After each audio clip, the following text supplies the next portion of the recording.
अस्सलाम अलैका या रसूल अल्लाह, अस्सलातु वस्सलाम अलैका या रहमतल लिल आलमीन, अस्सलातु वस्सलाम अलैका या खातमन नबिय्यीन सल्लल्लाहु अलैहि व आलिहि वसल्लम। अल्हम्दुलिल्लाह। अॼु जेको आहे 28 मुहर्रम बरोज़ आचर सुबुह वारे टाइम ते हिते लुकमान हुसैनी चौक लुकमान में जाते मुंहिंजो आस्थानो लाइब्रेरी आहे, उते फ़क़ीर गॾु था थियनि ऐं हाणे सुबुह जे टाइम ते सलवात जो प्रोग्राम रखियलु आहे। लाड़काना बाईपास ते उते पेट्रोल पंप आहे, उते लख सलवात शरीफ़ पढ़ंदासीं ऐं ओॾे जेको आहे तयारी कयूं पिया, ओॾे वञूं था।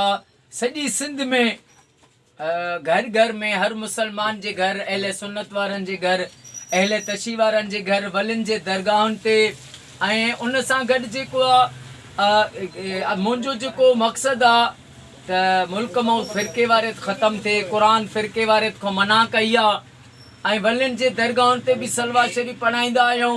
हज़रत अब्दुल्ला शाह असाबी ते ठटा में, टंडो अलायार में, वतायो फ़क़ीर जे मज़ार ते, भिटाई साईं कलंदर शहबाज़, माना हर वली जे दरगाहुनि ते बि सलवातूं पढ़ंदा आहियूं ऐं घर घर में बि सलवात सगोरी पढ़ंदा आहियूं। हर मुसलमान जे घर क़ुरान फ़िरके वारे खां मना कई आहे ऐं औलिया अल्लाह हर दौर में मना कई आहे ऐं जेके सूफ़िया किराम उहे मना कंदा रहिया आहिनि, मना कंदा रहंदा त फ़िरका न विझो। ऐं तफ़रीक़ा असांजो इहो ईमान आहे त क़ुरान पाक जे अगरि हिकु लफ़्ज़ जो बि कोई इनकार करे तो लानती काफ़र आहे, उन जी का इबादत रोज़ो निमाज़ त क़बूल न आहे, पर उहो लानती काफ़र आहे। पर एॾो वॾो क़ुरान जी आयत आहे, क़ुरान मना थो करे फ़िरका न विझो, फ़िरका न विझो, वला तफ़र्रक़ू, तफ़रीक़ा न विझो। त अल्हम्दुलिल्लाह असां जी इहा महिनत, मुंहिंजो इहो मिशन आहे त मुसलमाननि मां फ़िरके वारे ख़तमु थिए, अमुन हुजे, घर घर में सलवातूं हुजनि ऐं जिथे लख सलवात सगोरी पढ़ी वञे, जंहिं घर में लख सलवात सगोरी पढ़ी वञे उहो घर ई जन्नत जो बाग़ थी वेंदो आहे।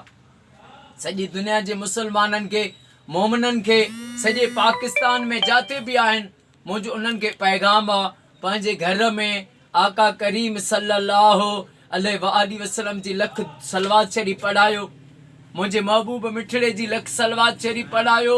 दुनिया में बि कामयाब थी वेंदो, आख़िरत में बि, क़बर में बि, ॿई जहान संवरजी वेंदा।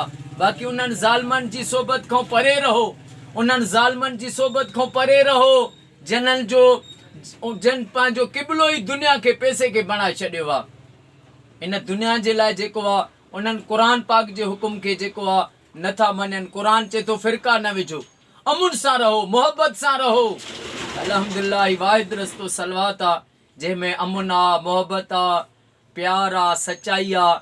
अल्लाह पाक असांखे मरंदी घड़ी ताईं हुसैन जे नाना हज़रत मोहम्मद मुस्तफ़ा सल्लल्लाहु अलैहि वसल्लम ते लख दुरूद शरीफ़ पढ़णु नसीब फरमाए।